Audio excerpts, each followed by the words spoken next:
Let's go ahead and climb up just a little bit there. And you're gonna spread the fabric apart, bring your legs in between, hollow body, tuck, roll back, invert, tuck, roll, lift up, straighten down those arms, hollow body.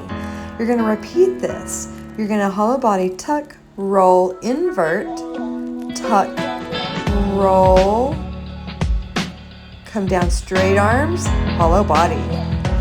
All right, and if you notice here, you'll notice as you're beginning to straighten your arms, you might have a micro bend. That might be from flexibility or just a weakness somewhere in your arms. That's just going to take some time to practice and train. All right, good luck and enjoy.